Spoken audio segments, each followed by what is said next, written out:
Alright, let me see if I can make a video without shaking you guys to death. So, last video we were talking about compression ratio on this motor, and I'll show you some of the damage up close there on these pistons. You can see these holes starting to burn in the piston. That's what detonation looks like, little specks. Some of them are deeper than others. That's a pretty good one there, pretty good one there. Every piston has a little bit on it. The compression ratio wasn't this extravagant on this motor. It was only 8.5 to 1. However, after making the last video, I did discover a few issues that might have contributed to this issue. We valve jobbed the heads. I cleaned them up. I did some port work on them. I reshaped the combustion chambers, but I hadn't cut the seats yet. And when I cut the seats, it had two bad exhaust seats on the same head. So what I thought were the air cleaners restricting the carburetors, acting like it had a choke when it come to an idle, was two burnt valves. And when it would get some engine speed, the motor would smooth out, of course. But when it come to an idle, it would drop those two holes. And it had a lot of fuel in the motor that it couldn't burn because of the two exhaust valves being burnt. So I think that was probably part of the damage on top of the pistons. Just an abundance amount of fuel, and just wasn't able to burn it all, or it was lighting it too soon, because there was so much in the cylinder because it was so inefficient on the one side of the motor. But we got that straightened out, and it should run a lot better. So I might try to put the compression closer to 8.1 like it came in, and make the combination work. But I did take some advice. I always listen to my subscribers. I know I got some smart guys watching my videos, smarter than me probably. But I called A&A and got some Bs, and the B pistons have the pin moved up closer to the oil ring. You can see the pin location on this one, the distance between the oil ring and the pin. And then you can see the distance between the oil ring and the pin on this one. So they moved the pin up to accommodate for the stroker crankshaft. So we'll have a lot less barrel spacer. We're going to have a more desirable compression ratio now. And I feel a little better about why the pistons were so damaged after finding the cylinder head damage. So we have that taken care of. These should be a much better choice. Say thank you to A&A. I ordered these on Monday and got them today, which is pretty outstanding service. They were $144 or $145 to the door, $144.95, and I think that was a pretty good deal. So 300 thick barrel shims are usually 60 to 80 bucks depending on who makes them, and we'll be able to run a more conservative shim here, and I think the motor will be a little sweeter. So thanks for commenting on the last video. If I sounded a little short answering you guys, I've been trying to answer you guys on the video so you don't think that I'm not paying attention to the comment section. But expressing myself on paper is a little hard. Some of you guys don't know, but I'm very dyslexic.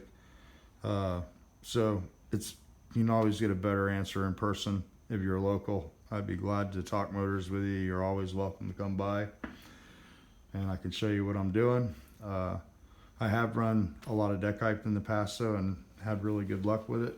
A lot of my stuff's turbocharged, personal stuff, and some of the motors are universal. I'll put carburetors on them from now and then, and I'll run a turbocharger. And I don't change the motor too often. The motors do make less power with less compression. Obviously, the motor's more efficient with more compression ratio. But we have to be able to, build it within our means and build it within the combination of parts that we have to work with. So 8.5 to 1 should be good. We'll try to aim for that so we don't take all the compression ratio out of it. And we'll go ahead and put this thing back together one more time, and we'll figure out our barrel spacer and our compression ratio and get all that going. Clearance a couple cams for this motor now. Haven't really decided what to use on the camshaft yet, still kicking it around. He wants to stay in the 5,500 RPM band, so we're going to stay with a single spring. So that'll limit our cam choices. And we basically just want to make all these parts work good together. We're going to match the manifolds so they're a little closer to the cylinder head. We'll jet it a little more appropriate. We're going to take the breather out of the air cleaners. I don't ever like to put the breathers into the air cleaners. That's okay on a factory setup, but anytime you put a breather into an air cleaner and introduce oil into the carburetor, that can also cause detonation. Oil introduced into the fuel mixture. So don't know if it was getting blow by going down the road at speed, you know, what it was putting up in the carburetor. Didn't look like an excessive amount of oil, but that can be a contributor to detonation, oil into the carburetors. So we'll put a breather box under the car, and we'll get that hot oil, our crankcase, evacuated under the car into a breather box instead of putting it into the induction system. I did want to show you one thing that I found on this motor that was sort of alarming. So came in with these rods. I've never personally used these rods before, so I'm sure some of you guys have. Some people think the little tang is a lock for the bearing. However, it's not. It's just a locator for the bearing. If you have an aluminum rod, usually there's a dowel pin in the center, and that is a bearing locator, and it holds the bearing in place. An aluminum rod usually has a lot of clearance. So as the motor warms up and it gains clearance, it has to have that pin to hold the bearing from spinning. However, these locks don't really do that. They're just a locating deal. They don't keep the bearing from spinning or any of that. It's a crush fit when you tighten the rod down, and the bearing should fit the rod pretty decent. You know, if you buy a set of rods and you go to put the bearing in it and it just falls out of the rod, it's not a really good thing. So you can see here that they don't, these rods aren't tight. The bearing just falls out of there. It's not even press fit or anything. So this thing definitely wouldn't have made it 2,000 miles home. It was getting ready to spin these bearings, and I'm sure if we measured the bearing, the width of the bearing here, it's going to be wide. And you know, before we had race back computers and stuff, we used to actually measure the width of the bearing here, and you could tell how close your tune-up was on an alcohol funny car if you're off on the tune-up. When they talk about moving the bearing, the bearing spreads out if you have detonation or if you have too much cylinder pressure and the motor isn't happy. The bearing will get wider here from getting pounded. So these look like that's what happened.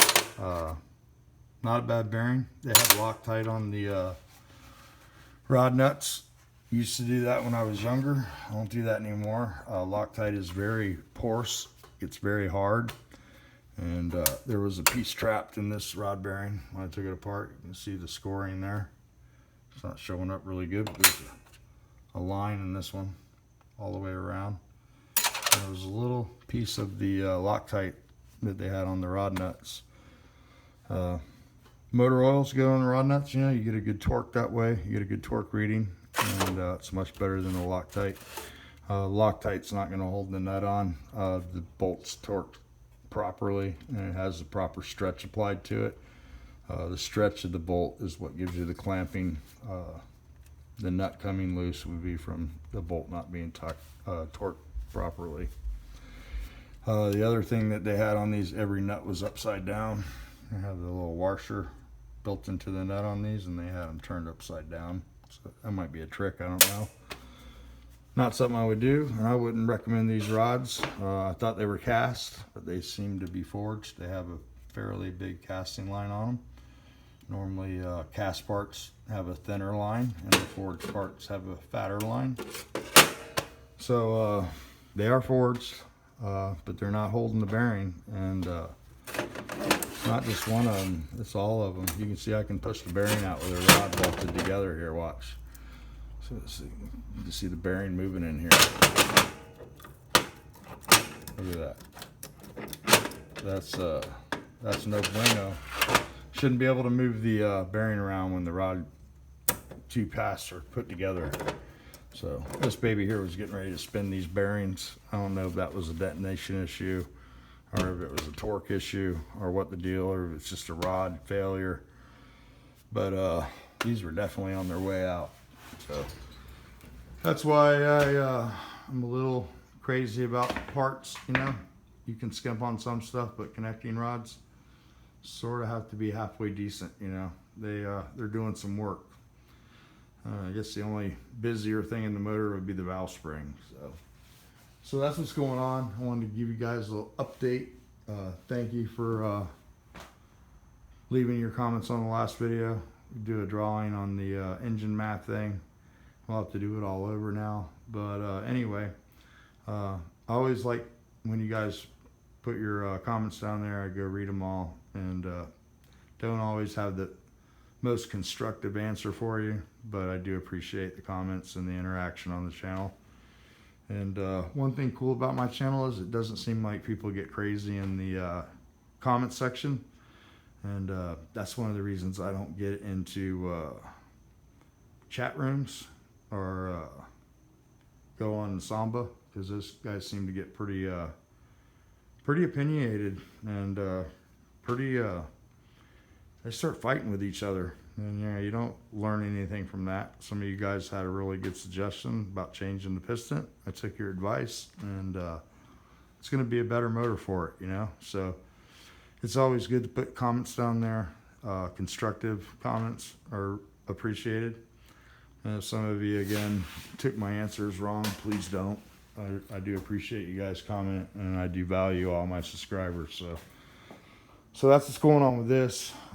Again, thank you to A&A for getting those out. We'll get this thing put together, and we'll get that transmission out of there this weekend.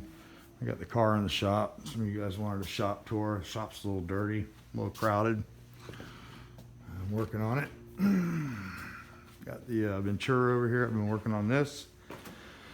This baby's coming along. I popped the radiator in here, got some new wiring for it, got some wires on there, bought a distributor, built the carburetor for it. Just got to do some wiring, get this starter bolted back up, a little mini starter on it. This has got a serious motor in it, got some nice pieces. I bought this, it was a fire sale, you could say. It was a complete car, and the motor had caught on fire. It was at a shop local here. And 2 new doors, new fenders, new quarters, new trunk floor, did Dakota dash. I mean, it was nice. And they left the sight plug out of the side of the carburetor, caught it on fire, and burned the whole car down. So I was trying to fix the burn car, and one of my subscribers had this Ventura and told me to come get it. Sold it to me for a real reasonable price. And this is a nice car. This is definitely going to be my driver for sure. Look at the inside of this thing. I mean, for one thing, it's got all this trim on it, and it's super nice, and it's got all the stuff that I was trying to, you know, put back on the Nova. Dash is there, all the vents are in there, the AC's functional.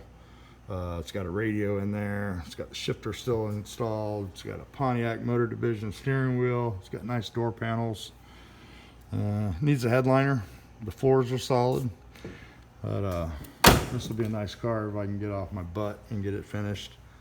The Nova is the Nova. I'm not going to ever sell it, you know. This is a Johnny Cash lunchbox car. It's several different parts. You know, I did find some pictures. I got to dig the pictures up and show them to you. I found some pictures of my Nova that Andrea crashed, and we had just started going out, and she just totally destroyed my 68 that I had. And her boyfriend or ex-boyfriend had this car, and he felt bad for me. And he said if I did a set of cylinder heads for him, he'd give me another car. And I got this car, and me and Andrea put it back together. And she actually worked on this, helped me with it. When I first put it all together, we took everything off the old car and Put the 9-inch in here, and you know, the disc brakes, and we took everything off we could. It had one good wheel on it, and the rear end wasn't bent. She hurt the small block that was in there because she had it wide open until I could get to the car and shut it off. But it was a cluster. So anyway, this car just got sentimental value. I'll probably just hold on to it, you know. Got Oster's Beetle in here. This is the one we're building the motor for. It's a super sweet car. It's a 73. No, it's a 96. It's a Mexican Beetle. So we're gonna pull the tranny out of here. We gotta put some mounts on it. We're gonna do a reseal on it. And then we're gonna look at the front end. They did a bunch of suspension work on here. It's got a lot of nice parts under there. We just need to make them all work together. It wanders around a little bit. So after we get everything done on the car, get the motor in there, we'll take it down and have a 4-wheel alignment on it and make it sweet. Make it really nice to drive. So that's what's going on with that. Got the 73 over here. This is what we're gonna build a little motor for. It's gonna be a driver, little weekend racer, you know. This is a sort of a rusty car, but it's not too bad, you know. I call it Patches. And it's by far not the nicest car in the world, but it's got sentimental value. It was a birthday present, and I probably won't get rid of that one ever either. As far as the race car back there in the corner, gotta take it apart, fix the transmission in there. It's got a really nice transmission in it. I pulled the drain plug out, inspected the ring gear last time I raced it, and it was good. But when I pushed the car back in the corner there, something broke. I heard it snap. So I don't know if it broke an axle off or it broke the aluminum spool. So we need to get that out and see what's going on with that. So I thought about taking the transmission out of that car, going through it. I can repair stock transmissions. I'm gonna be 100% honest with you guys. I'm not a performance tranny builder. So that's something I might need a little help with from some of my subscribers in the future, because I'm sure some of you guys are master transmission builders. Anyway, I got this box that I started building under here. It's got a closed 3rd and 4th, but it's got a factory 1st and 2nd gear. The box in the race car is a FTC 1st and 2nd. It's got good 3rd and 4th. It's got good axles in it. It's got aluminum spool. It just needs to be freshened up. Got a